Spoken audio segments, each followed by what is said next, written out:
शरद बाबू जी की जय।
श्री सच्चिदानंद सद्गुरु साईनाथ महाराज की जय। सद्गुरु श्री साईनाथुनि शरद बाबू जी की जय।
श्री सच्चिदानंद सद्गुरु साईनाथ महाराज की जय।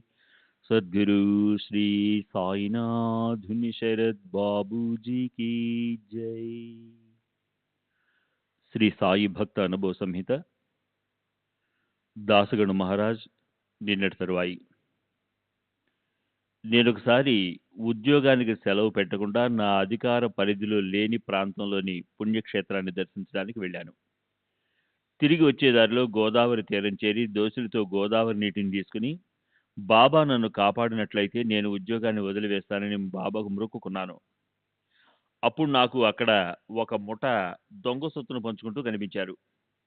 వారిని పట్టుకోవడానికి వెళ్ళినట్టు అధికారులకు చెప్పాను. అక్కడ ఉన్నందుకు నేను సరైన కారణం చూపినందున నన్ను క్షమించి వదిలివేశారు. బాబా అద్భుత రీతిలో నన్ను కాపాడారు. అప్పటికి కూడా ఫౌజ్దార్ను అవ్వాలనే కోరిక మాత్రం నాలో బలంగా ఉండేది. నేను ఆ పరీక్ష రాసి ఉత్తీర్ణుడై తగిన అర్హత కూడా సంపాదించాను. బాబా నాకు ఫౌజ్దార్ ప్రమోషన్ రాదని చెప్పారు. ఒకసారి నన్ను వేరొక చోటుకు బదిలీ చేశారు. ఆ చోటుకు షిరిడి మీదుగానే వెళ్ళాలి. కానీ నేను ఉద్యోగంలో కొనసాగడాన్ని బాబా అనుమతించరు కాబట్టి నేను బాబాకు కనిపించదలుచుకోలేదు. అందువల్ల షిరిడి వెలుపల నుండి రహదారిలో గుర్రంపై వెళ్తున్నాను. అంటే గ్రామంలో మసీదు ఉన్న వైపు కూడా తలదిప్పి చూడకుండా. విధివశాత్తు జరిగిందో బాబా సంకల్పానుసారంగా జరిగిందో తెలియదు కానీ బాబా అదే సమయంలో లెండి తోట నుండి రహదారిపైకి వచ్చారు. నేను గుర్రం దిగి వారికి పాదాభివందనం చేశాను. బాబా నన్ను మసీదుకి వెళ్ళమన్నారు. మసీదులో బాబా, గణు, దోసిలిలో గోదావరి నీటిని ఉంచుకొని ప్రమాణం చేసింది ఎవరు అని అడిగారు. నేను దానివల్ల నష్టమేముంది, నేను ఎలాగూ ఉద్యోగానికి రాజీనామా చేస్తాను కదా అన్నాను. బాబా మళ్ళీ, పరిస్థితులు అనుకూలంగా ఉన్నంతకాలం నీవు నా మాట వినవు అన్నారు. ఒకసారి నా తప్పేమీ లేకుండానే నేను ఒక సంకట స్థితిలో పడ్డాను. ఒక నేరస్తుడు ప్రభుత్వానికి కట్టవలసిన జరిమానా మొత్తం 32 రూపాయలు వసూలు చేసి నా పరిధిలో ఉన్న పోలీస్ స్టేషన్కు పంపాడు. నేనప్పుడు స్టేషన్లో లేను. నా క్రింది ఉద్యోగి దానిని ప్రభుత్వానికి జమ చేయకుండా కాజేశాడు. నేరస్తుడు విడుదల కాకపోవడంతో ఫిర్యాదు మోపబడి కేసు విచారణకు వచ్చింది. నన్ను సస్పెండ్ చేశారు. నాకు శిక్ష పడడం ఖాయమని తేలిపోయింది. నేను ఈ సమస్య నుండి బయటపడితే వెంటనే ఉద్యోగాన్ని వదులుకుంటానని బాబాకు ప్రమాణం చేసి 1903లో ఉద్యోగానికి రాజీనామా చేశాను. నేను 1898లో శివాజీపై రాసిన ఒక పద్యం విచారణకు దారితీసింది. విచారణలో నేను ఒక ఆసు కవినని, ఆసు కవితా ధోరణిలో నేను ఆ పద్యం చెప్పానని వాదించాను. దానితో నాకు శిక్ష పడలేదు. బాబా తరచూ నన్ను ఉద్యోగం విరమించమని చెప్తున్నప్పుడల్లా వెళ్ళి నాందేడులో స్థిరపడి ఉండేవారు. నేను, ఏ నాందేడు? బాబా, నైజాం రాష్ట్రంలో ఉన్న నాందేడు. నేను, నా జీవనోపాధికి నేనేం చేయాలి? బాబా, నేను ఏర్పాటు చేస్తాను. ఉద్యోగ విరమణ తర్వాత బాబా ఆదేశానుసారం నేను నాందేడులో నివసించసాగాను. నేను కీర్తనలు చెప్పుకుంటూ జీవనం సాగించేవాడిని. కీర్తనలకు పారితోషికం ఏది తీసుకోవడమే కాదు, కీర్తనకు ముందు కానీ తర్వాత కానీ భక్తుల వద్ద నుండి ఎటువంటి కానుకలు విరాళాలు స్వీకరించేవాడిని కాదు. దేశంలోని అనేక ప్రాంతాలలో ఉన్న నా భక్తులు ఉత్తరాల ద్వారా నన్ను వాళ్ళ ఇళ్లకు రమ్మని ఆహ్వానం పంపితే నేను వెళ్ళి వారితో ఉండి కీర్తనలు చెప్పడం, గ్రంథాలు వ్రాయడం చేస్తుండేవాడిని. నా స్నేహితుడు ఒకడు అతి తక్కువ ధరకు కొంత పంట పొలాన్ని నాకు ఇచ్చాడు. నేను ఒంటరివాడిని కాబట్టి నా అవసరాలు చాలా తక్కువ. అందువలన ఈ పొలం మీద వచ్చేదే నా జీవనోపాధికి సరిపోయేది. బాబా ఎందరో భక్తులకు డబ్బు ఇచ్చేవారు. నాకు మహల్సాపతికి మాత్రం డబ్బు ఇచ్చేవారు కాదు.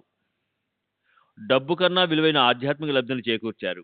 బాబా ఎన్నో విధాలుగా తమ పట్ల నాకు విశ్వాసాన్ని ఏర్పరిచి దాన్ని దృఢపరిచారు. నాకు ఎన్నో విలువైన పాఠాలను, అమూల్యమైన అనుభవాలను ప్రసాదించారు. లోకమాన్య తిలక్ షిరిడి వచ్చి వెళ్ళిన తర్వాత 1915, 1917 ఆదాయపు పన్ను శాఖ వారి దృష్టి షిరిడి సంస్థానంపై పడింది. బాబా ఆదాయాన్ని అంచనా వేయడానికి ఒక అధికారి షిరిడి వచ్చాడు. వారు మొదట బాబాకు పన్ను విధించాలనుకున్నారు. కానీ వారి దగ్గర చాలా స్వల్పంగా మాత్రమే డబ్బు మిగలడం చూసి వారి నుండి ప్రతిదినం డబ్బు తీసుకుంటున్న తాత్యా కోటిల్, బడే బాబా, బగియా, బయాజీ పాటిల్ మొదలైన వారిపై ఆ పన్ను విధించారు.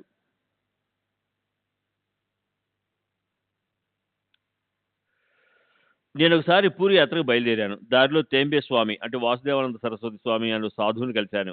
వారు నాకు చిరపరిచితులే. వారు నన్ను షిరిడి వెళ్తున్నావా అని అడిగారు. నేను అవునని చెప్పి కొన్ని నెలల తర్వాత వెళ్తానని బదులు చెప్పాను. అప్పుడు వారు నాకు ఒక టెంకాయనిచ్చి దానిని వారి కానుకగా బాబాకు సమర్పించమని కోరారు. నేను దానిని నా సంచిలో భద్రపరిచాను. కానీ తదుపరి ప్రయాణాలలో నా తోటి వారు దానిని పగులుగొట్టి తినేశారు. తర్వాత నేను షిరిడి వెళ్ళి బాబాను దర్శించినప్పుడు, దొంగబడవా, నా సోదరుడిచ్చిన టెంకాయ ఏది అని అడిగారు. బేరే అను భక్తుడు దారి దోపిడీ నుండి తప్పించుకున్న ఉదంతం నాకు స్వయంగా తెలుసు. ఆ సంఘటన జరిగినప్పుడు నేను కూడా అతనితో టాంగాలో ఉన్నాను. భక్తి సారామృతిలో దానిని నేను ప్రస్తావించాను.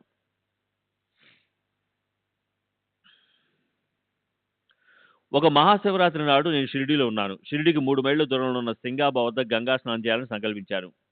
మేఘుడు బాబాను అభిషేకించడానికి ప్రతిదినం గోదావరి నుండి నీటిని తెచ్చేవాడు.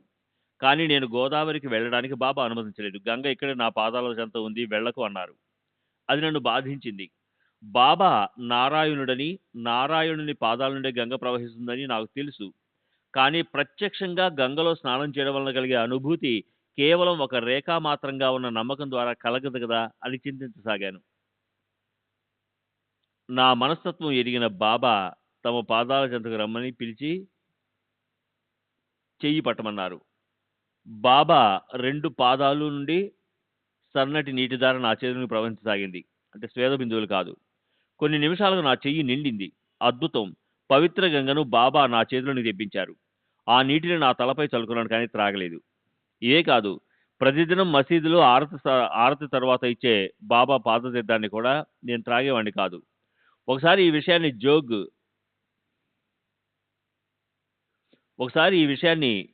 జోగ్ బాబాకు ఫిర్యాదు చేశాడు.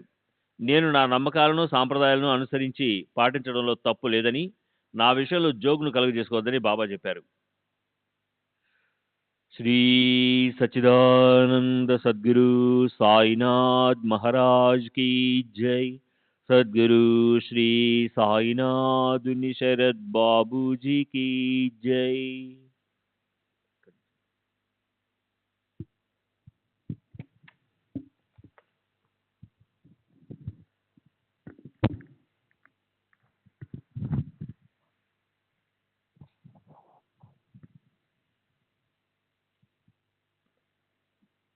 శ్రీ సచ్చిదానంద సద్గురు సాయినాథ్ మహారాజ్ की जय.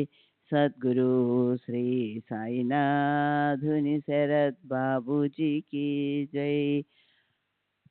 అలా అని బాబా అన్ని సందర్భాల్లోనూ ఆచారాలను గౌరవించేవారు కాదు.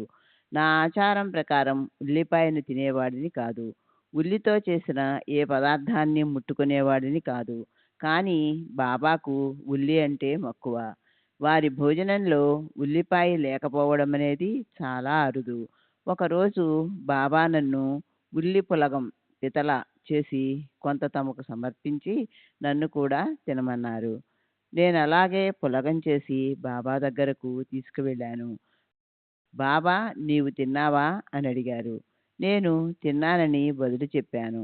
ఏ పదార్థాన్నైనా వేడితో తాకి దాన్ని గడ్డానికి అంటించుకొని గడ్డం నుండి క్రింద పెదవి వరకు తీసుకువెడితే ఆ పదార్థాన్ని తిన్నట్లవుతుందని నేను అలాగే చేసి చేతులు మొహం కడుక్కున్నాను.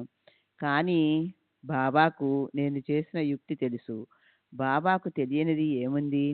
బాబా అతను తినకుండా కేవలం వేళ్లతో తాకి ఆ వేలుని తన గడ్డానికి అంటించుకొని తిన్నట్లు నటించాడు అని చెప్పి నేను చేసినట్లుగా చేసి చూపించారు. తరువాత నన్ను తప్పక ఉల్లి తినమన్నారు. ఉల్లిని మనం రోజు భోజనంలో చేర్చుకోవడం ద్వారా అది ఎంతో మంచి చేస్తుందని అన్నారు.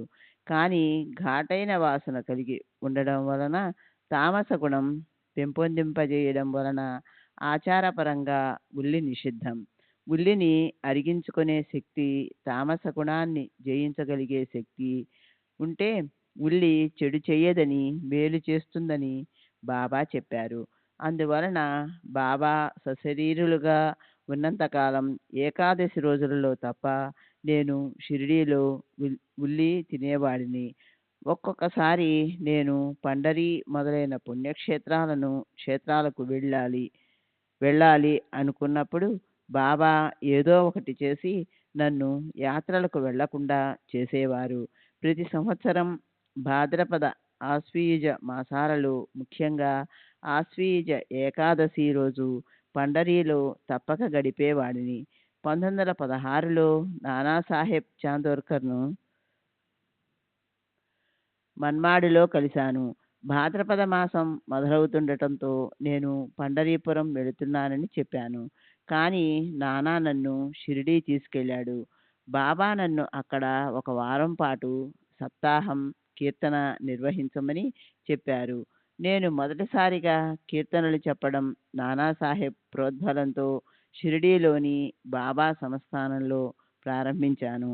మొదట నేను కీర్తనకారులు మామూలుగా ధరించే పద్ధతిలో ఆడంబరమైన దుస్తులు ధరించి మెరిసిపోతూ హరికథ చెప్పడానికి సిద్ధమయ్యాను. నానాసాహెబ్ దగ్గర మంచి తలపాగా, కుచ్చులు అరువు తీసుకొని మరీ ధరించాను. బాబా నన్ను చూసిన వెంటనే ఆక్షేపించి ఆ ఆడంబరమైన దుస్తులను తీసి పారేయమన్నారు.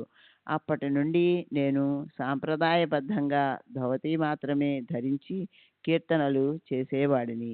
ఈ విధంగా నన్ను షిరిడీలో ఒక నెల రోజుల పైనే ఉంచేశారు. భాద్రపదం వెళ్ళి ఆశ్వయుజం వచ్చింది. కనీసం ఆశ్వయుజంలోనైనా పండరీ వెళ్లకుండా షిరిడీలోనే గడపవలసి వస్తోందని చిరాకు పడసాగాను.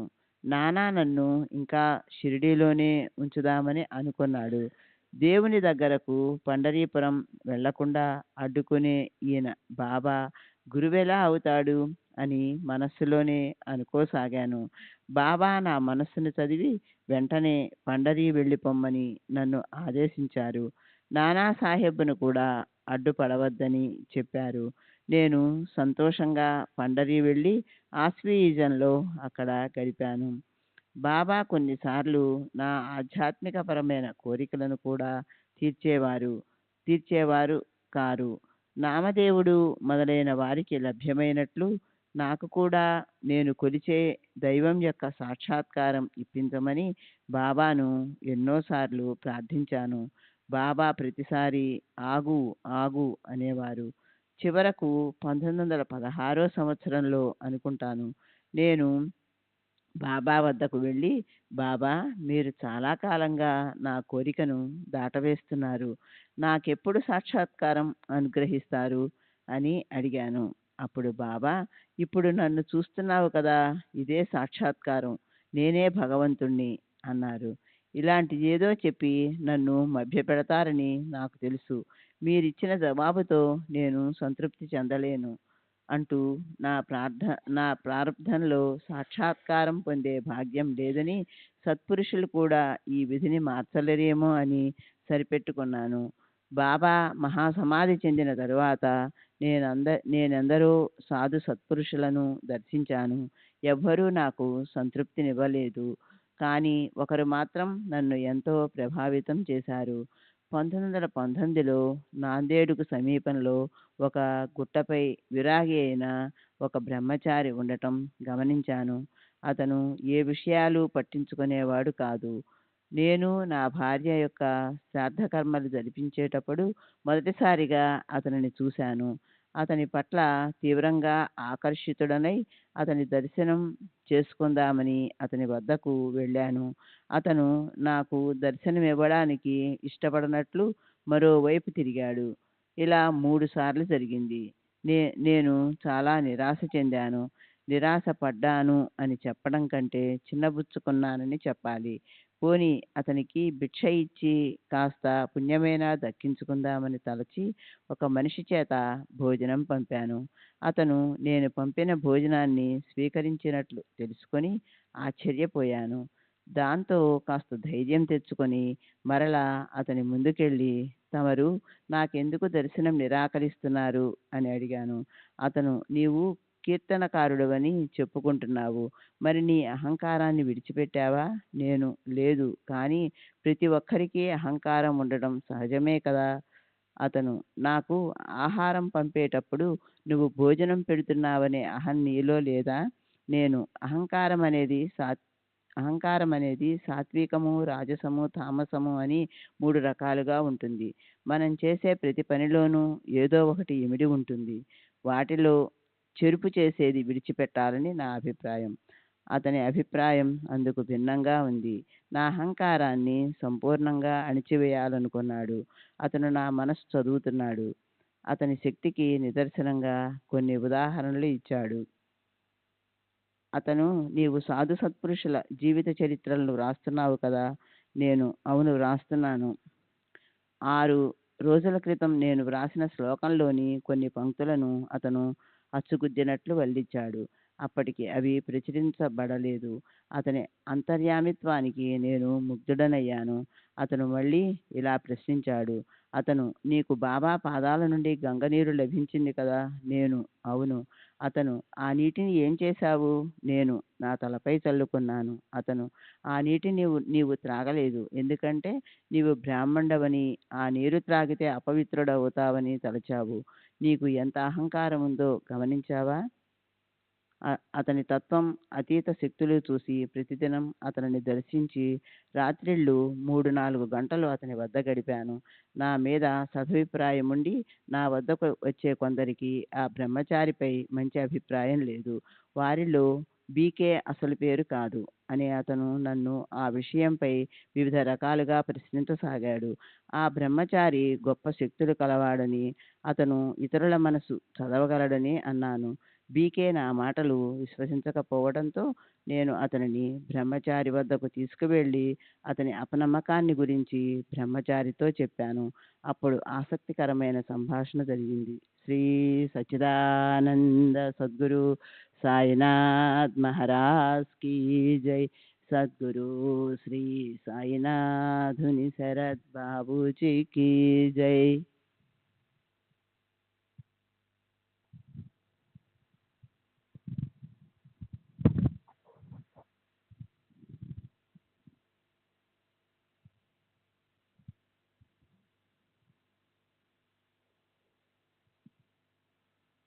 బ్రహ్మ: నాతో ఏంటి? కోతిని ప్రదర్శించినట్లు నన్ను అందరికీ ప్రదర్శించదలిచావా? నేను: నా ఉద్దేశం అది కాదు. ఇతడు మిమ్మల్ని నమ్మటం లేదు. బ్రహ్మ: బీకేతో, అంటే నీ గురించి కొన్ని వాస్తవాలు చెప్పమంటావా? బీకే: చెప్పండి. బ్రహ్మ: నాకు ఒక స్త్రీతో, అంటే ఆమె పేరు కూడా చెప్పాడు, అక్రమ సంబంధం ఉంది కదా? బీకే: లేదు. బ్రహ్మ: చాలా కాలం నుండి ఆమె నిన్ను పోషిస్తుంది? బీకే: లేదు. అప్పుడు బ్రహ్మచారి తమ మాటల్లోని నిజాన్ని, తమ శక్తులను నిరూపించేందుకు ఈ విధంగా అన్నారు. బ్రహ్మ: నీ జేబులో ఏముందో చెప్పమంటావా? బీకే: చెప్పండి.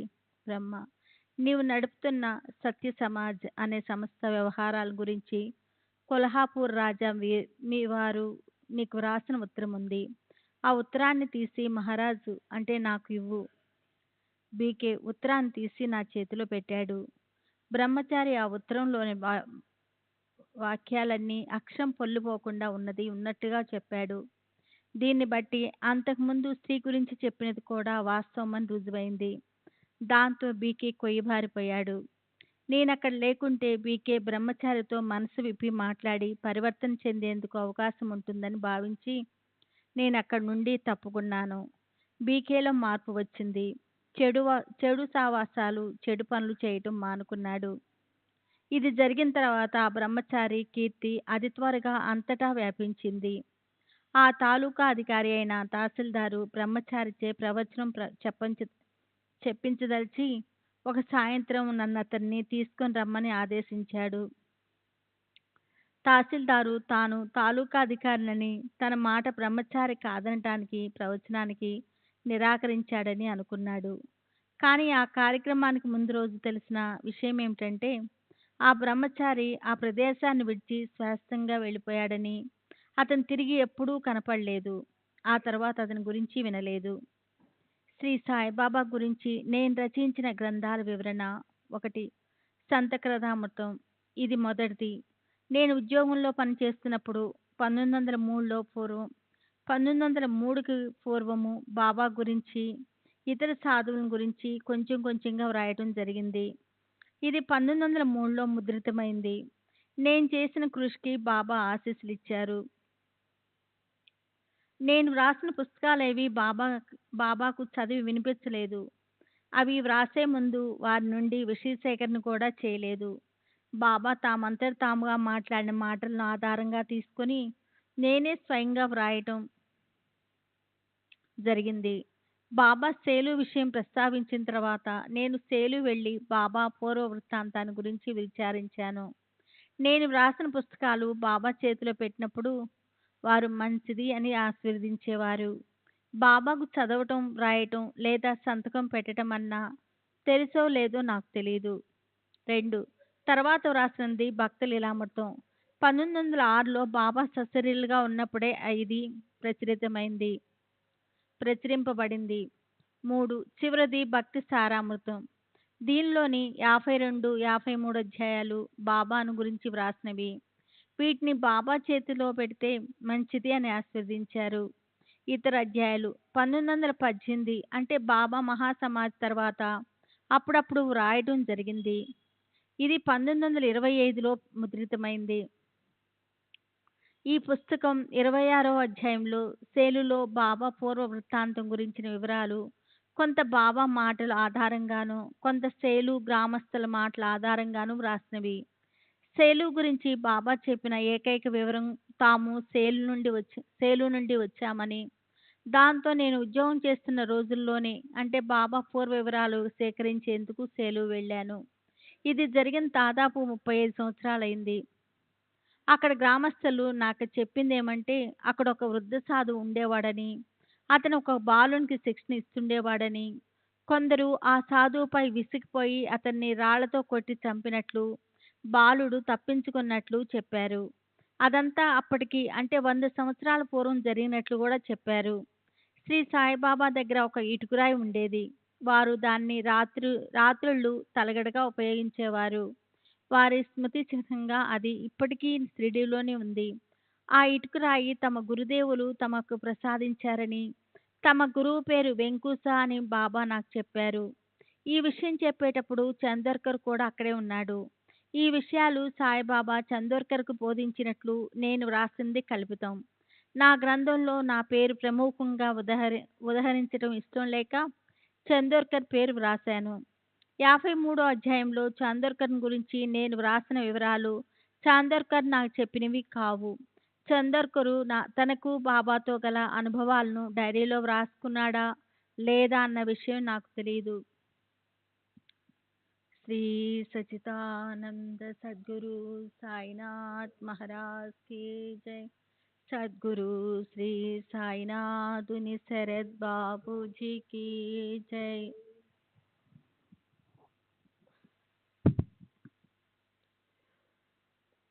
ఆ పుస్తకంలో ఉదహరించింది బాబా గురువు సమాధి. మేము మొదట చూసినప్పుడు మాకు సమాధి కనపడలేదు. నేల చదునుగా ఉండి దాని అడుగున సమాధి ఉండేది. వేప చెట్టు క్రింద ఉన్న సమాధి చుట్టూ అరుగు, దానికి మెట్లు సాటే సాహెబు కట్టించాడు. అక్కడ ఒక గూడు కట్టబడి భక్తులు పూజించుకోవడానికి వీలు కల్పించబడింది. నేను మొట్టమొదట సాయిబాబా దగ్గర నానాసాహెబ్ చందోర్కర్తో కలిసి వెళ్ళింది కేవలం నానాసాహెబ్ను ప్రసన్నం చేసుకునేందుకు మాత్రమే. అప్పుడు నాకు సాయిబాబాపై భక్తి గౌరవాలు కానీ, ప్రత్యేకంగా వారిని దర్శించాలనే కోరిక కానీ లేదు. ఎలాంటి ప్రాపంచిక ఆధ్యాత్మిక కోరికలను ఆశించి కూడా వెళ్ళలేదు. 1 సంవత్సరం తరువాత ఉస్మానాబాద్ వద్ద ఇస్లాంపూర్కు చెందిన వామన్ సాహి ఇస్లాం పూర్కర్ అను వృద్ధ బ్రాహ్మణ్ణి కలుసుకోవడం తటస్థించింది. అతను వివాహితుడు, మద్రాసు యూనివర్సిటీ పట్టాభద్రుడు. పై అధికారులు సాయిగొండ అను ప్రదేశంలో అతని సేవకై నన్ను నియమించారు. అతను గొప్ప భక్తి కలవాడని, ఆధ్యాత్మికంగా ఎంతో ప్రగతిని సాధించాడని నేను తెలుసుకున్నాను. మోక్షప్రాప్తి కోసం గురువు యొక్క ఆవశ్యకత ఉందని నమ్మి అతనిని నాకు ఉపదేశం ఇవ్వమని అర్థించాను. ఆయన సమ్మతించాడు. నేను శివభక్తుడిని కాబట్టి నేను కోరుకున్నట్లుగానే శివమంత్రం ఉపదేశించాడు. నన్ను ఆ మంత్రాన్ని నిరంతరం జపిస్తూ ఉండమని ఆదేశించాడు. నేను సాయిబాబాను దర్శిస్తూ ఉన్న విషయం అతనికి చెప్పి అదేమైనా కీడు కలిగిస్తుందా అని అడిగాను. దృఢమైన విశ్వాసం ఉంటే ఎటువంటి మహాత్ములను దర్శించినా ఏ హాని జరగదని ఆయన చెప్పాడు. తర్వాత నేను సాయిబాబాను గురించి ఆయన అభిప్రాయం అడిగాను. తాము శ్రీ సాయిబాబాను దర్శించామని, వారి చెంత 3 రోజులు గడిపి వచ్చామని, వారొక గొప్ప సత్పురుషులని, రామభక్తులని చెప్పాడు. వారిని ఇంకా ఎవరు అర్థం చేసుకోలేకపోతున్నారని, త్వరలో ప్రజలు వారి గురించి తెలుసుకుని వారిని కీర్తిస్తారని అన్నాడు. ఈ విషయం విన్న తర్వాత సాయిబాబాపై భక్తి గౌరవాలు పెరిగాయి. వారి పట్ల నమ్మకంతో తరచూ షిరిడీ వెళ్ళి వారిని దర్శించడం మొదలుపెట్టాను. నాకు మంత్రోపదేశం ఇచ్చిన 2 సంవత్సరాలకు నా గురువు నన్ను భుసావల్ వద్ద కలుసుకోమని ఉత్తరం ద్వారా తెలిపారు. నేను వెళ్ళి వారిని కలిశాను. తాము కాశీ వెళ్తున్నట్లు, 6 నెలల తర్వాత వచ్చే జ్యేష్ఠ శుద్ధ ఏకాదశి నాడు అక్కడే సమాధి చెందుతున్నట్లు చెప్పారు. వారి కర్మక్రతువులు నన్ను జరిపించమని చెప్పడానికే పిలిపించినట్లు కూడా చెప్పారు. ఈ విషయం చెప్తున్నప్పుడు వారి కంట నీరు కారింది. నేను ఇంటికి తిరిగి వెళ్ళాను. క్రతువులకయ్యే ఖర్చు నిమిత్తం 500 రూపాయలు గురువుగారు పోస్టు ద్వారా ఇంటికి పంపి ఉన్నారు. అందులో వారి వీలునామాకు సంబంధించిన ఉత్తరం కూడా ఉంది. వారు చెప్పిన ఏకాదశి నాడు వారు సమాధి చెందినట్లు కాశీ నుండి నాకు తంతి ద్వారా వర్తమానము అందింది. ప్రతి సంవత్సరం నేను మా గురువు పుణ్యతిథిని జరిపిస్తున్నాను. ఈ విషయాన్ని సాయిబాబాకు చెప్తే వారు ఆమోదించారు. శ్రీ సాయిబాబా ముస్లిం ఛాందస వాదులు. కొన్ని సమయాలలో బాబా చర్యలు ఇస్లాం సాంప్రదాయానికి విరుద్ధంగా ఉండడం వలన బాబాకు స్థానికులైన ముస్లింలకు మధ్య స్పర్ధలు ఏర్పడేవి. బడే బాబా మరికొంతమంది ముస్లింలు ఒకసారి ఖుత్బా ప్రార్థనలు చేయడానికి సీడీ వెలుపలకి రమ్మని బాబాను ఆహ్వానించారు. బాబా ముందు పదండి వెళ్దాం అన్నారు. కానీ బయలుదేరిన సమయానికి వెళ్ళడానికి నిరాకరించారు. మరొకసారి కొందరు ముస్లింలు వచ్చి మసీదులో సామూహిక ప్రార్థనలు చేశారు. కానీ బాబా వారితో కలిసి ప్రార్థన చేయలేదు. ఒక మొహరం పండుగప్పుడు కొందరు స్థానిక ముస్లింలు వచ్చి మసీదుకు తాజియా తీసుకువస్తామని చెప్పారు. వారు తాజియా నిర్మించి మొహరం పండుగ 5వ రోజు మసీదులో ఒకచోట ప్రతిష్ఠించారు. బాబా 2 రోజులు దానిని మసీదులో ఉండనిచ్చారు. 3వ రోజు మసీదులో శవాన్ని ఉంచడం నాకు ఇష్టం లేదు అంటూ దానిని లాగి దునిపై పెట్టారు. బాబాకు వ్యతిరేకంగా వారేమీ చేయలేక వెళ్ళిపోయారు. ఒక సాంప్రదాయ మహమ్మదీయుడు పూలను తెచ్చి మసీదులోని నింబారును అలంకరిస్తానని చెప్పి బాబా అనుమతి కోరాడు. బాబా దానిని తీసుకెళ్లి హనుమానుకు అలంకరించు అన్నారు. తను మహమ్మదీయుడునని, హిందూ దేవతామూర్తిని పూజించలేనని అతను చెప్పాడు. అప్పుడు బాబా అతనిని తీవ్రంగా దూషిస్తూ బూతులు తిట్టారు. హనుమంతుడు అల్లా కన్నా గొప్పవాడు అని అర్థం వచ్చేలా. ఆ మహమ్మదీయుడు పూలను తీసుకెళ్లిపోయాడు. బాబాకు హనుమంతునిపై ఉన్న గౌరవభావం. చావడిలో అరుగుపై ఒక మూల చిన్న హనుమాన్ విగ్రహం ఉంది. బాబా క్రింది కూర్చొని ఉన్నారు. చావడిలో అరుగుపై ఒక మూల చిన్న హనుమాన్ విగ్రహం ఉంది. బాబా క్రింద కూర్చొని ఉన్నారు. అప్పుడు వాన నీళ్లు చావడిలోనికి రాసాగాయి. ఎవరో భక్తుడు బాబాను అరుగుపై కూర్చోమని సలహా ఇచ్చాడు. బాబా నిరాకరిస్తూ దేవునితో సమానంగా అదే స్థాయిలో మనమెలా కూర్చోగలం అన్నారు. బడే బాబా ఇస్లాం మతం పుచ్చుకున్న ఒక హిందువును బాబా దగ్గరకు తీసుకువచ్చాడు. బాబా వాడి చెంప చెల్లుమనిపించి నీ అబ్బను మార్చుకున్నావు అన్నారు. బాబా ఒక్కొక్కసారి హిందూ దేవతల పట్ల కూడా విమర్శనాపూర్వకంగా మాట్లాడేవారు. భక్తులు ఎప్పుడైనా పండరిపురం వెళ్ళడానికి అనుమతి కోరినప్పుడు వెళ్ళు అని అంటూనే ఒక తిట్టేవారు. కానీ హారతి సమయంలో జ్ఞాన్దేవ్, తుకారాం పేర్లు వచ్చిన వెంటనే బాబా సావధానంగా కూర్చుని గౌరవపూర్వకంగా చేతులు జోడించేవారు. బాబాకు అద్వైత సిద్ధాంతం పట్ల ఉన్న అభిప్రాయాన్ని అర్థం చేసుకోవడం చాలా కష్టం. వారు స్పష్టంగా ఏది చెప్పేవారు కాదు. నేనే భగవంతుణ్ణి అని ఒకసారి, భగవంతుడు అందరిలో ఉన్నాడు అని మరోసారి పలికేవారు.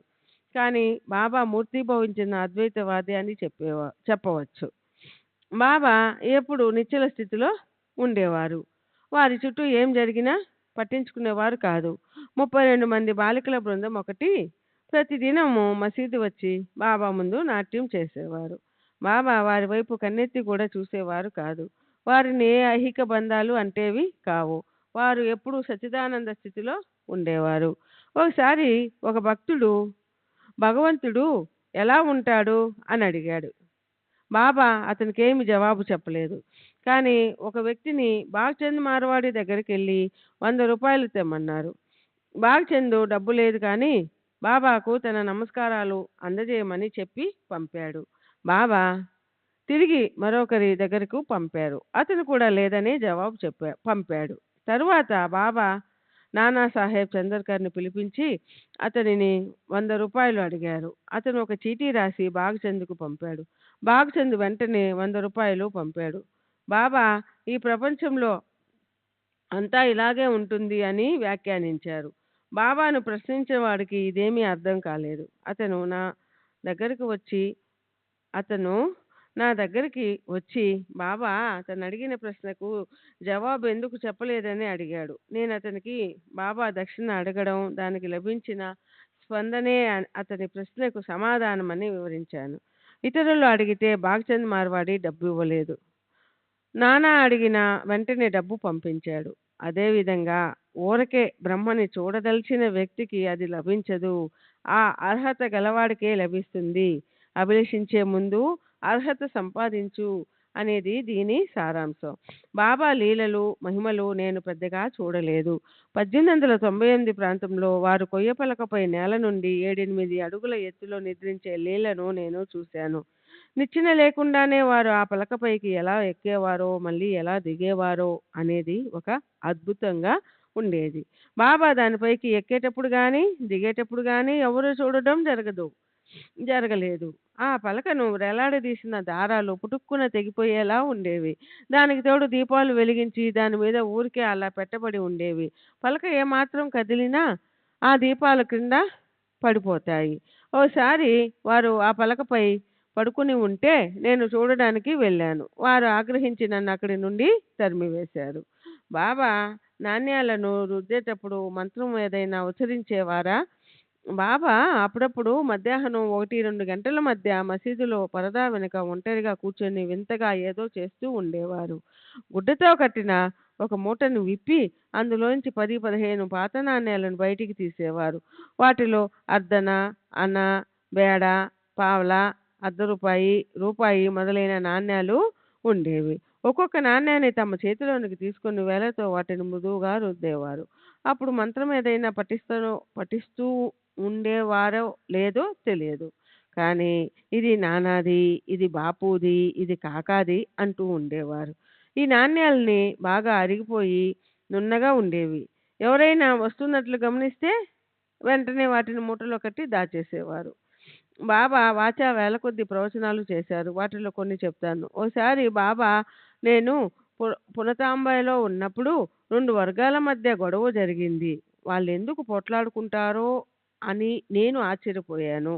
వారి వద్ద ఒక కుండ నిండా నాణ్యాలున్నాయి. ఆ సంపద గురించే వారు గొడవ పడుతున్నారు. నేను చడి చప్పుడు చేయకుండా ఆ నాణ్యాల కుండను తీసుకెళ్ళాను. వాళ్ళు సంపద మాయమవడం చూసి దుఃఖించసాగారు. నాలో నేను ఇలా అనుకున్నాను, నేనెవరు? ఈ సంపద ఏమిటి? ఎవరిది ఈ సంపద? ఈ సంపద కోసం పోట్లాటలు గొడవలు దేనికి? ఈ కుండ నాది, నేను ఈ కుండకు చెందినవాడిని అన్నారు. మరోసారి నేను పుట్టినప్పుడు నా తల్లి తనకు కుమారుడు కలిగినందుకు ఎంతో సంబరపడింది. ఆమె ప్రవర్తన చూసి నేను ఆశ్చర్యపోయాను. ఆమె నన్ను కన్నదెప్పుడు? నేను అసలు పుట్టానా? అంతకు ముందు మాత్రం నేను లేనా? ఎందుకు ఆమె ఇలా సంతోషిస్తుంది అని అన్నారు. ఓసారి షిరిడీలో ఒక భక్తుడు సిరా అంటే తీపి పదార్థం తయారు చేశాడు. అప్పుడు బాబా నాతో, నీకు అతను సిరా ఇచ్చాడా అని అడిగారు. నాకు అతనికి మధ్య మనస్పర్ధలున్నాయని, అందువలన నాకతను సీరా ఇవ్వలేదని బాబాకు చెప్పాను. అప్పుడు బాబా, ఎవరు ఎవరికి ఏమి ఇస్తారు? ఈ సీరా ఏమిటి? దానిని తినేది ఎవరు? అతను నీ విరోధి అని అనకు. ఎవరు ఎవరికి విరోధి? ఎవరిపైన విరోధభావం పెంచుకోకు. అందరూ ఒకటే అని బోధించారు. పై భావాన్నే అమృత అనుభవకు నేను వ్రాసిన వ్యాఖ్యలో 2వ అధ్యాయం చివరిలో పొందుపరిచారు. సతారాకు చెందిన ఒక మత గురువు వేదాంతాన్ని గురించి బోధిస్తాను రమ్మని నన్ను ఆహ్వానించాడు. కానీ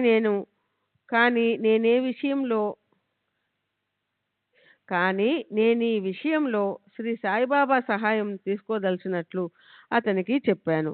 అతను వెటకారంగా నవ్వి, ముస్లిం ఫకీరైన సాయిబాబాకు ఏమీ తెలియదని, వారు వేదాంతాన్ని ఏమాత్రం బోధించలేరు అని అన్నాడు. నాకు సాయిబాబాపై ఉన్న నమ్మకం సడలేదు.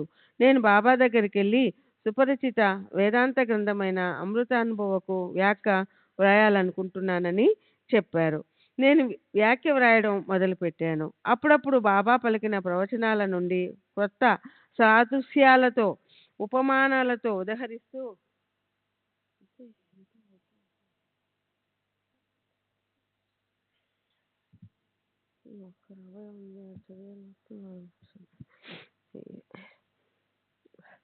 అమృతానుభవకు వ్యాఖ్య వ్రాయాలనుకుంటున్నానని చెప్పాను. వారు నా తలపై తమ హస్తాన్నుంచి ఆశీర్వదించి అనుమతి ఇచ్చారు. నేను వ్యాఖ్య వ్రాయడం మొదలుపెట్టాను. అప్పుడప్పుడు బాబా పలికిన ప్రవచనాల నుండి కొత్త సాదృశ్యాలతో, ఉపమానాలతో ఉదహరిస్తూ వ్యాఖ్య విజయవంతంగా వ్రాయగలిగాను. ఇవే కాక ఎన్నో కీర్తనలను, శ్లోకాలను వ్రాయగలిగాను. భక్తి సారామృతంలోని 63వ అధ్యాయంలో 333వ పేజీలో మనాచి శ్లోకంతో పాటు నా రచనల వివరాలు కూడా పేర్కొనబడి ఉన్నాయి. సాయిబాబా అప్పుడప్పుడు ముసల్మాన్ గీతాలను పాడుతూ ఉండేవారు. ఆ గీతాల భావం ఏంటో నాకు అర్థమయ్యేది కాదు. శ్రీ సచ్చిదానంద సద్గురు సాయినాథ్ మహారాజ్ కీ జై. సద్గురు శ్రీ సాయినాథుని శరత్ బాబూజీ కీ జై.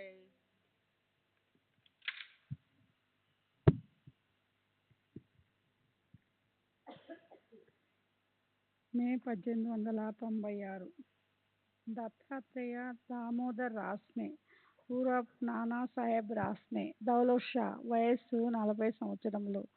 తండ్రి దామోదర్, అన్న సావల్రామ్ రాస్నే, రవివార్పేట, పూనా. మా నాన్న ఎంతో కాలం నుండి శ్రీ సాయిబాబా భక్తులు. నానాసాహెబ్ చందోర్కర్ బాబా వద్దకు వెళ్ళిన సమయంలోనే వీరు కూడా షిరిడి వెళ్ళి బాబాను దర్శించారు. అప్పటికి మా నాన్నకు సంతానం లేదు. సంతానాన్ని ఆశించి బాబాను దర్శించారు. 1895వ సంవత్సరం ప్రాంతంలో ఒక భక్తుడు బాబాకు బుట్టెడు గోవా మామిడి పళ్లను కానుకగా పంపాడు. బాబా వాటిలో 6 పండ్లు విడిగా ఉంచి మిగతావి అందరికీ పంచారు. విడిగా ఉంచిన 6 పళ్ళు కూడా పంచమని భక్తులు అడిగారు. అవి దామ్య కోసం ఉంచామని బాబా చెప్పారు. బాబా మా నాన్నను దామ్య అని పిలిచేవారు. భక్తులు దామ్య ఇక్కడ లేడు కదా అన్నాడు. అతను ఇప్పుడే కోపరగాంలో దిగాడు, కాసేపటికి ఇక్కడికి వస్తాడు అని బాబా అన్నారు. బాబా చెప్పినట్లుగానే మా నాన్న కాసేపటికి మసీద్ చేరి పూలమాల, చాదర్ మొదలుకున్నవి బాబాకు సమర్పించాడు. అప్పుడు బాబా మా నాన్నతో, దామ్య, ఈ పళ్ళను తీసుకో, వీటిని తిని చావు అన్నారు. ఆ మాటలు విని మా నాన్న భయపడిపోయాడు. కానీ అక్కడ ఉన్న మహల్సాపతి మాటలు బాబా పాదాల చెంత మరణించటం కన్నా గొప్ప వరం మరొకటి ఉండదని చెప్పాడు. మా నాన్న కాస్త ఊరడి చెంది పళ్ళు తిందామనుకున్నాడు. అప్పుడు బాబా, ఈ పళ్ళను నీవు తినవద్దు, నీ చిన్న భార్యకి ఇవ్వు. ముందు నీకు 2 కుమారులు కలుగుతారు. మొదటి వాడికి దౌలత్ షా అని, రెండవ వాడికి తాన్ షా అనే పేర్లు పెట్టు అని ఆదేశించాడు. మా నాన్న అహ్మద్ నగర్ తిరిగి వచ్చి బాబా ఇచ్చిన పళ్ళను తన చిన్న భార్యకి ఇచ్చాడు. బాబా చెప్పిన పేర్లను కూడా గుర్తుగా తన డైరీలో వ్రాసి పెట్టాడు. 1 సంవత్సరం తర్వాత నేను పుట్టాను. నాకు 15 నెలల వయసున్నప్పుడు మా నాన్న నన్ను బాబా దర్శనానికి షిరిడీ తీసుకుని వెళ్ళాడు. బిడ్డకు పేరేమి పెట్టమంటారని బాబాను అడిగాడు. బాబా, ఈ బిడ్డకు నేను పేరు పెట్టడం ఏమిటి? నేను ఏమి చెప్పానో నీవు మరిచిపోయావా? నీ డైరీలో 3వ పేజీలో వ్రాసుకున్నావు. వీడికి దౌలత్ షా అని పేరు పెట్టమని చెప్పలేదు అన్నారు. నాకు 5 సంవత్సరాలప్పుడు 1900 పుట్టు వెంట్రుకలు తీయించి అక్షరాభ్యాసం చేయించాలని తలచి మా నాన్న నన్ను షిరిడీకి తీసుకువెళ్ళాడు. బాబా మా చేత పలక బలపం పట్టించి హరి అని వ్రాయించారు. తరువాత నన్ను షిరిడీలోని బడికి పంపించారు. నాకు 7 సంవత్సరాల వయసున్నప్పుడు మా తల్లిదండ్రులతో కలిసి నేను షిరిడీకి వెళ్ళాను. ఒకరోజు మసీదులో కూర్చుని బాబా పాదాలు పడుతున్నాను. అప్పుడు అక్కడ చాలామంది చిన్నపిల్లలు ఉన్నారు. బాబా వాళ్ళకి స్వయంగా మిఠాయిలు పంచుతున్నారు. నా దృష్టి అటువైపు మళ్ళింది. ఫలితంగా కాళ్ళు వత్తటంలో నా శ్రద్ధ కాస్త మందగించింది. ప్రక్కనే ఉన్న మా అమ్మ అది గమనించి మిఠాయిల వైపు చూస్తూ, బాబా సేవ నిర్లక్ష్యం చేస్తున్నావా అంటూ కొట్టింది. వెంటనే కోపంతో, ఏయ్ ముసలి, పిల్లవాడిని ఎందుకు కొట్టావు అని కసురుకున్నారు. ఆమె బాబాతో, బాబా, పిల్లవాడు కుదురుగా మీ సేవ చేసుకునే బుద్ధిని ప్రసాదించండి అని వేడుకుంది. పిల్లవాడు చక్కగా నా సేవ చేసుకుంటాడు. భగవంతుడికి స్వచ్ఛమైన బుద్ధిని ప్రసాదిస్తాడు. భయపడకు, ఇక వాడిని ఎప్పుడూ కొట్టకు అని బాబా మందలించారు. నాకు 12 సంవత్సరాల వయసప్పుడు నా సోదరునితో కలిసి షిరిడీకి వెళ్ళాను. మా దగ్గర 100 రూపాయలు ఉన్నాయి. బాబా దక్షిణ రూపంలో 10 రూపాయలు ఒకసారి, 15 రూపాయలు ఇంకొకసారి ఇలా చాలాసార్లు అడిగి డబ్బు తీసుకున్నాడు. మా దగ్గర నా సోదరుని జేబులో 25 రూపాయలే మిగిలాయి. దారి ఖర్చులకు బాబాకు దక్షిణ ఇచ్చేందుకు డబ్బు పంపమని అహ్మద్ నగర్కి జాబు వ్రాసాము. ఆ రోజు సాయంత్రం బాబా నా సోదరుని 25 రూపాయలు దక్షిణ అడిగారు. అతను మా దగ్గరున్న డబ్బంతా ఖర్చయిపోయిందని, ప్రయాణ ఖర్చులకు డబ్బు అవసరమని చెప్పాడు. బాబా వెంటనే, ఎందుకు అబద్ధం చెప్తున్నావు? నీ జేబులో 25 రూపాయలున్నాయి. ప్రయాణ ఖర్చులకు డబ్బు పంపమని నగరుకు జాబు వ్రాశారు కదా. ఆ డబ్బు మనీ ఆర్డర్ ద్వారా రేపు నీకు అందుతుంది. భయపడవద్దు అన్నారు. నా సోదరుడు తన దగ్గరున్న 25 రూపాయలు బాబాకు సమర్పించాడు. బాబా తరచుగా ఎవరు నాకు 1 సమర్పిస్తారో వారికి నేను 2 ఇస్తాను, 2 ఇచ్చిన వారికి 5 ఇస్తాను, 5 ఇచ్చిన వారికి 10 ఇస్తాను అని చెప్తుండేవారు. మనం భగవంతునికి భక్తితో సమర్పించిన మొత్తాన్ని ఎన్నో రెట్లు అధికంగా మనకు వారు ప్రసాదిస్తారన్న సామాన్య అర్థంతో పాటు ఏదో నిగూఢ అర్థం కూడా దాగి ఉంది. నాకు వివాహం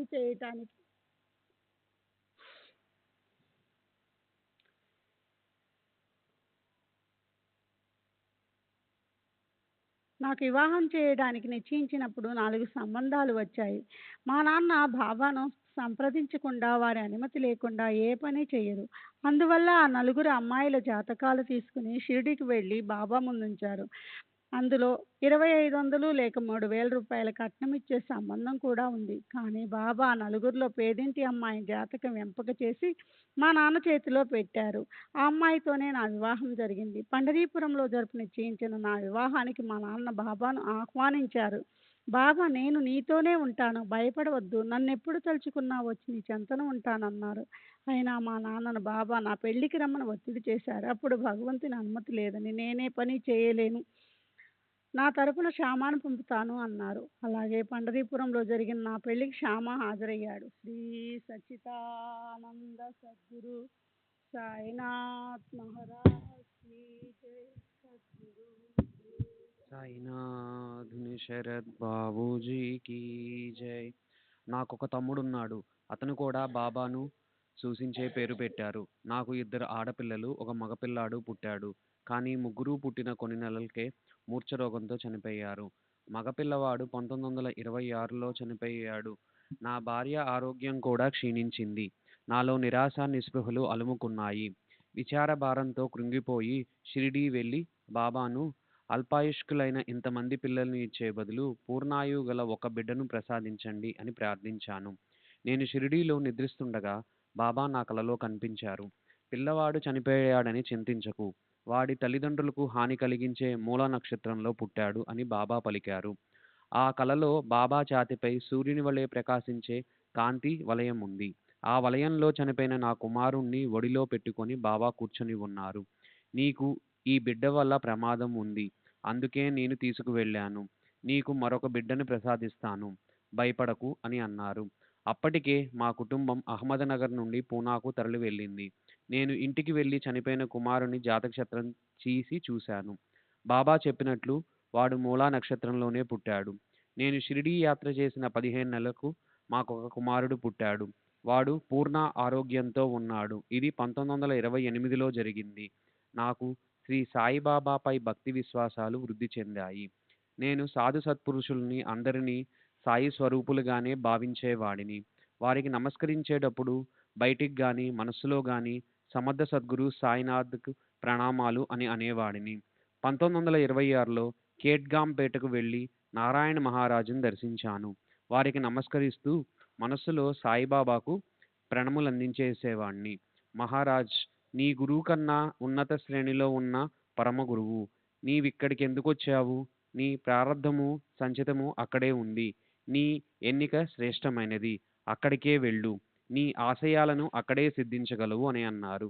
నేను నారాయణ మహారాజును నా కుమారుడు పుట్టుక మెనకు పై దర్శనమిచ్చెను. 1927లో నా జాతక చక్రంలో నక్షత్ర ప్రభావం వల్ల నా ఆరోగ్యం క్షీణించింది. నేను ప్రతి ఆదివారం జున్నూర్కు 2 మైళ్ళ దూరంలోనున్న పూనా నుండి 40 మైళ్ళు సీతారాం ఉత్తరేశ్వర్ శివుడి ఆలయానికి వెళ్ళి పూజించేవాణ్ణి. ఒక ఆదివారం రాత్రి 9 గంటలకు విగ్రహంపై పూలు చల్లి సాయిబాబాకు ప్రణామాలు అని నమస్కరించాను. అప్పుడు ఆ విగ్రహం వద్ద ఒక వెలుగు, ఆ వెలుగులో నేను నిరంతరం స్మరించే సాయిబాబా రూపం కనిపించాయి. అప్పటి నుండి నా ఆరోగ్యం మెరుగుపడసాగింది. అక్కడ జానకీదాస్ అనే సాధువు ఉండేవాడు. ప్రతి ఆదివారం అక్కడికి వెళ్ళినప్పుడు ఆ సాధువును కూడా సాయిలా భావించి సాయినామం స్మరించుకుంటూ నమస్కరించేవాడిని. ఒకసారి అతనికి నమస్కరించిన వెంటనే, నీవు నీవొక గొప్ప మహాత్ముని ఆశ్రయించావు. నీలాంటి సామాన్య సాధువులను దగ్గరికెందుకొస్తున్నావు? మాలాంటి వారమంతా సాయిబాబా పాదాలను ఆశ్రయిస్తాము అన్నారు. తరువాత నేను బాబా బసకు వెళ్ళి నిద్రపోయాను. ఆ రాత్రి కలలో బాబా పకీరు వలె కనిపించెను. వారు నాతో, నీవు చాలా ఆతృతగానున్నావు. నీ సంపూర్ణ శరీరాన్ని, మనస్సును సహా నాకు భిక్షగా సమర్పించు అని అన్నారు. నేను ఈ భిక్షను సమర్పించి మా నాన్నతో తెలియజేస్తాను అని వారికి చెప్పాను. బాబా, మీ నాన్నతో సంప్రదించకుండా నీవు ఈ పని ఎలా చేయగలవు అని అడిగారు. నేను అవును చేస్తాను. నా శరీరానికి యజమానిని నేనే. ఇది నా స్వంతము. అంతేగాక మా నాన్నగారికి నేనొక్కడినే కాదు, ఇంకా కుమారులున్నారు.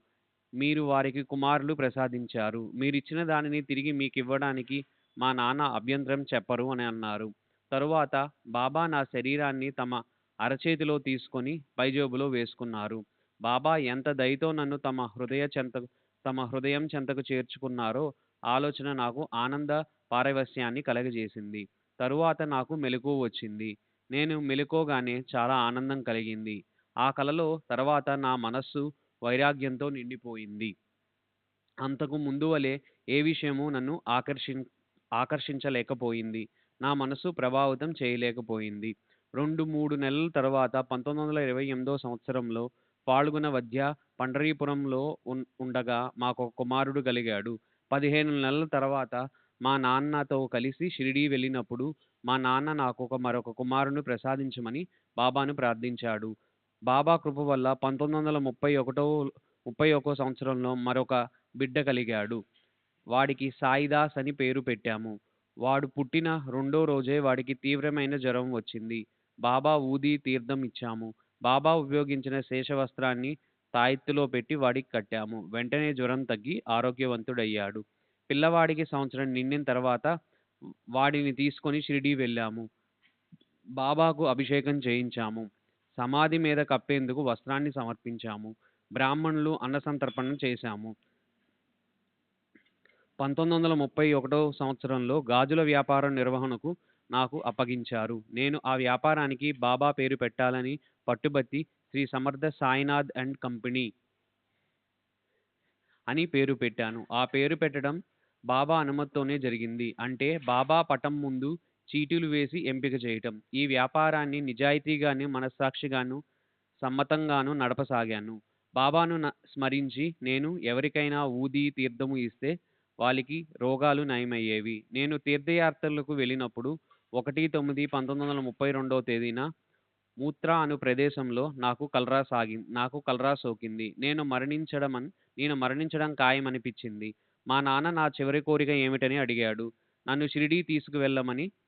నేను మరణిస్తే నా దైవమైన సాయిబాబా చెంతనే నా దేహాన్ని దహనం చేయమని కోరాను. బాబా ఫోటోను నా తల దగ్గర పెట్టి సాంబ్రాణి కడ్డీలు వెలిగించారు. బాబా ఊది తీర్థము నా నోట్లో పోస్తూనే ఉన్నారు. నేను కొన ఊపిరితో కొట్టుమిట్టాడుతున్నాను. అర్ధరాత్రి మా వదిన సుభద్రాబాయికి పూనకం వచ్చింది. మీరా దాతర్ గుజరాత్లో సిద్పూర్ సమీపంలో ఉనావాకు చెందిన అను ముస్లిం సాధువు ఆమెను పూనినట్లుగా మాట్లాడసాగాడు. మీరు సాయిని ప్రార్థిస్తున్నాను. వారు నా మామ. వారు వయోభారంతో నడవలేకున్నారు. కనుక వారు పంపగా నేను వచ్చాను.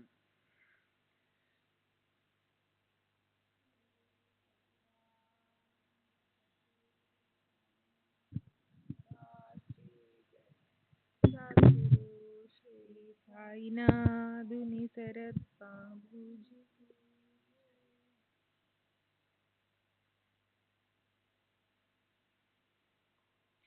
కనుక వారు పంపగా నేను వచ్చాను. వారి కృపాశీస్సులు మీకు లభిస్తాయి. వారిని మీరు రేపు దర్శించుకుంటారు. ఒక కప్పు కాఫీ తయారు చేసి రోగికి ఇవ్వండి, భయపడవద్దు అని పలికాడు. కాఫీ తయారు చేసి దానిలో బాబా ఊది వేసి నా చేత త్రాగించారు. ఆ తరువాత జ్వరం తగ్గి విరోచనాలు ఆగిపోయాయి. మరుసటి రోజు నేను అంత త్వరగా కోలుకోవడం చూసి డాక్టరు ఆశ్చర్యపోయాడు. నిన్న ఇతడు మృత్యువుకు అతి సమీపంలో ఉన్నాడు. ఒక్క రోజులో ఇతనిలో ఇంత మార్పెలా వచ్చింది అని ప్రశ్నించాడు.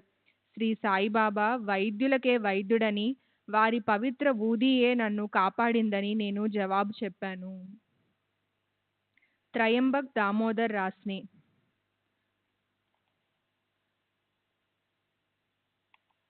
దామోదర్ సావల్రామ్ రాస్నే ఉరఫ్ అన్నా రాస్నే తండ్రి సావల్రామ్ రాస్నే, కాసార్, అహ్మద్ నగర్, ప్రస్తుత నివాసం పూనా. నా కుమారుడు తన జన్మ వృత్తాంతం గురించి చెప్పినదంతా వాస్తవమే. నేను సంతానాన్ని ఆశించి బాబాను దర్శించినప్పుడు వారు ఎంతో దయతో నన్ను ఆశీర్వదించారు. నేను కోపర్గాం స్టేషన్లో దిగి షిరిడీకి చేరే మార్గంలో ఉన్న సమయంలోనే బాబా నేను వస్తున్నట్లు భక్తులకు చెప్పి నాకు ఇవ్వడానికి కొన్ని మామిడి పండ్లు తీసి ఉంచారు. నేను మసీదు చేరగానే ఆ పండ్లను నాకు ఇచ్చి ఆశీర్వదిస్తూ వాటిని నా చిన్న భార్యకు ఇవ్వమని ఆదేశించారు. ఆమెకు ముందు 2 మగపిల్లలు పుడతారని, వాళ్ళకి ఏ పేర్లు పెట్టాలో కూడా చెప్పారు. నేనా పేర్లను గుర్తుగా నా డైరీలోని 3వ పేజీలో వ్రాసిపెట్టాను. 15 నెలల తర్వాత బాబా చెప్పినట్లుగా ఒక బిడ్డ, కొన్ని సంవత్సరాల తర్వాత మరొక బిడ్డ కలిగారు. వారికి మామూలు హిందూ పేర్లతో పాటు బాబా చెప్పిన పేర్లను కూడా జతచేశాను. నేను బాబా సమాధి ముందు కూర్చొని నాకు 2వ మనుమణ్ణి ప్రసాదించమని ప్రార్థించాను. వారు వెంటనే నా కోరిక తీర్చారు. నేను ఎల్లప్పుడూ బాబా సలహా తీసుకున్న తరువాతే ఏ పనైనా చేసేవాడిని. అందువల్ల ఎప్పుడూ మంచి ఫలితాలే దక్కేవి. ఒకసారి నాకు సంబంధించిన కేసు ఒకటి హైకోర్టుకు అప్పీల్ చేయబడింది. ఆ కేసు నిమిత్తం బొంబాయికి వెళ్ళమని మా లాయర్ నాకు జాబు రాశాడు. నేనప్పుడు షిరిడీలో ఉన్నాను. బాబా నేను బొంబాయి వెళ్లేందుకు అనుమతించక నన్ను షిరిడీలోనే ఉంచారు. నేను కోర్టుకు హాజరు కాకపోయినప్పటికీ తీర్పు నాకు అనుకూలంగా వచ్చింది. ఒకసారి నానాసాహెబ్ డేంగ్లే ఒక పెద్ద వెండి పళ్ళెం నిండా రుచికరమైన పదార్థాలు పెట్టి దానిని బాబా ముందుంచి ఆరగించమని ప్రార్థించాడు. అప్పుడు బాబా కేక వేయగానే ఒక నల్ల కుక్క పరుగున వచ్చి పళ్ళెంలోని పదార్థాలను తినసాగింది. అక్కడే నిలబడి చూస్తున్న నానాసాహెబ్ డేంగ్లే, ఈ ఊరకుక్క కోసమేనా ఇంత కష్టపడి ఈ పదార్థాలను తయారు చేసింది అని మనస్సులో అసహ్యించుకున్నాడు. వెంటనే బాబా పళ్ళాన్ని అతని వైపు నెట్టి కోపంగా తీసుకుపో అన్నారు. ఇది జరిగినప్పుడు నేను అక్కడే ఉన్నాను. బాబా మూగజీవులకు కడజాతి వాళ్లను తమతో సమానంగా భావించి ఆదరించేవారు. ఒకసారి నేను షిరిడీలో విందొకటి ఏర్పాటు చేసి బాబా స్వయంగా రారని తెలుసు కాబట్టి వారి బదులు బాలా పాటిల్ను విందుకు పంపమని అభ్యర్థించాను. నేను బాబా వద్దకు వెళ్ళిన తొలి రోజులలో నేవాసాకు చెందిన బాలా పాటిల్ మసీదులో చిమ్మడం వంటి పనులతో పాటు బాబాకు పలు రకాల సేవలు చేస్తుండేవాడు. అతను కడజాతివాడు. అతనిని దుత్ దుత్ అని అసహ్యించుకుంటూ అవమానించకుంటే పంపుతానని బాబా చెప్పారు. నేను అలాగేనని వారికి హామీ ఇచ్చి బాలా పాటిల్ను ఇంటికి తీసుకువెళ్ళాను. భోజనం తయారవగానే బాబాకు ప్రత్యేకించి ఒక పళ్ళెము పెట్టి వండిన వంటకాలన్నీ అందులో వడ్డించి బాబా రండి అని ఆహ్వానించాను. వెంటనే ఒక నల్లని కుక్క లోనికి ప్రవేశించి పళ్ళెంలోని పదార్థాలన్నిటినీ తిని వెళ్ళిపోయింది. అది తిన్నంత వరకు నేను గౌరవ భావంతో వేచి ఉండి తరువాత బాలా పాటిల్ను నాతో పాటు కూర్చోబెట్టుకొని అతిథులందరితో కలిసి భోంచేశాను. నా మనసెప్పుడు బాబా ధ్యాసలోనే ఉంటుంది. తరచుగా వారి దర్శనం నాకు ఇక్కడే లభించేది. బాబా అప్పుడప్పుడు కఠినంగా తిట్టేవారు, కొట్టేవారు కూడా. అక్కల్కోట మహారాజ్ వంటి మహాత్ముల తిట్లు, దెబ్బలు శుభాల్నే కలుగజేస్తాయని నాకు తెలుసు. అందువల్ల బాబా తిట్లను, దెబ్బలను నేను అవమానకరంగా భావించేవాడిని కాదు. వారితో గల అనుబంధాన్ని నేను ఎన్నడూ వదులుకోలేదు. బాబా ముస్లింలను నమాజు చేసుకోమని, తరువాత తమ వద్ద ఖురాన్ పఠించమని చెప్పేవారు. श्री सच्चिदानंद सद्गुरु साईनाथ महाराज की जय। सद्गुरु श्री साईनाथ उनी शरद बाबू जी की जय।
श्री सच्चिदानंद सद्गुरु साईनाथ महाराज की जय।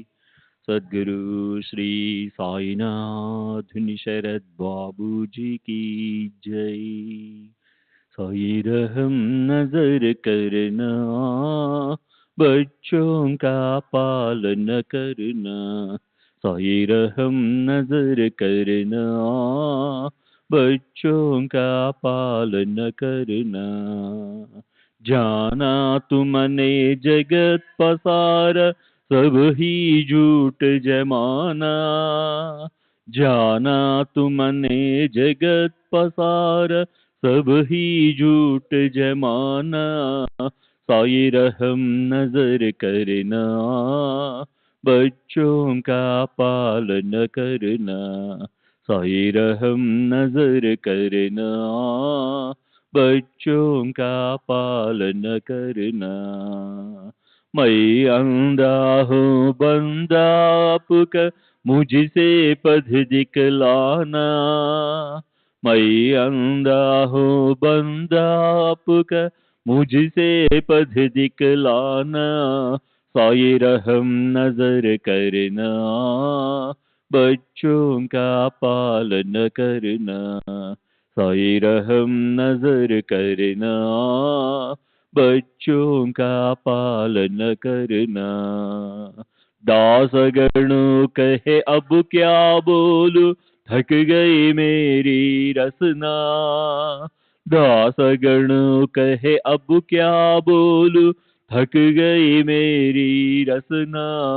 साई रहम नजर करना, बच्चों का पालन करना।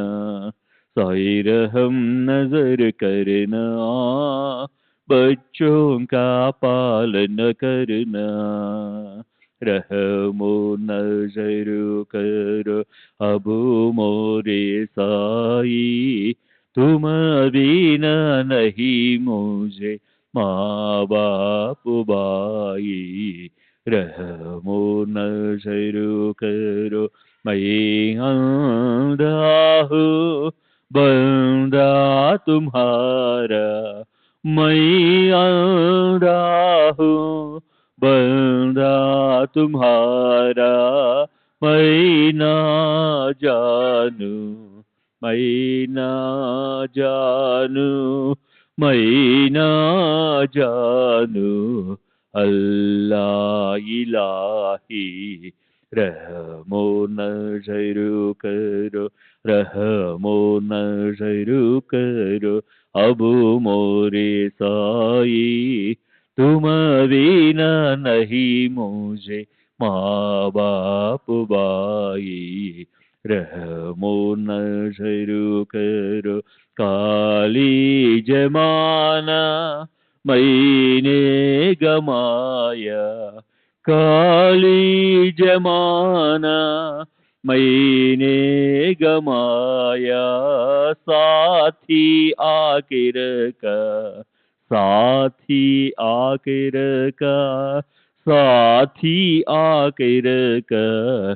तुम बिना कोई, रहमो नजरू करो, रहमो नजरू करो, अब मोरे साई, तुम बिना नहीं मुझे माँ बाप भाई, रहमो नजरू करो, अपने मस्जिद का झाड़ू गड़ो है, अपने मस्जिद का झाड़ू गड़ो है, मालिक हमारे, मालिक हमारे, मालिक हमारे, तुम बाबा साई, रहमो नजरू करो, रहमो नजरू करो, अब मोरे साई, तुम बिना नहीं मुझे माँ बाप भाई, रहमो नजरू करो। श्री सच्चिदानंद सद्गुरु साईनाथ महाराज की जय। सद्गुरु श्री साईनाथ निशरद बाबू जी की जय।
श्री सच्चिदानंद सद्गुरु साईनाथ महाराज की जय।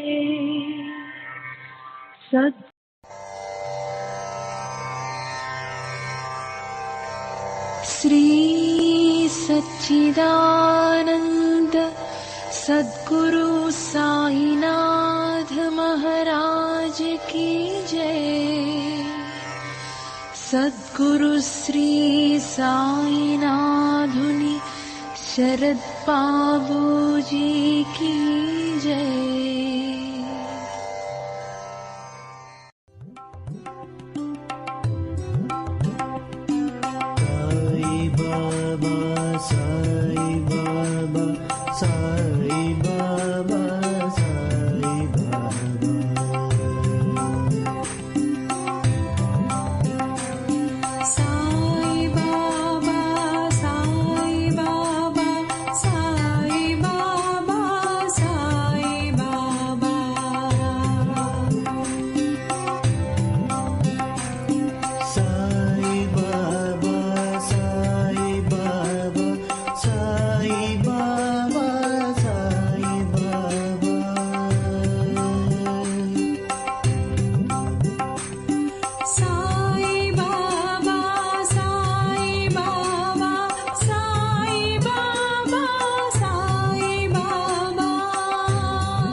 Sai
Baba,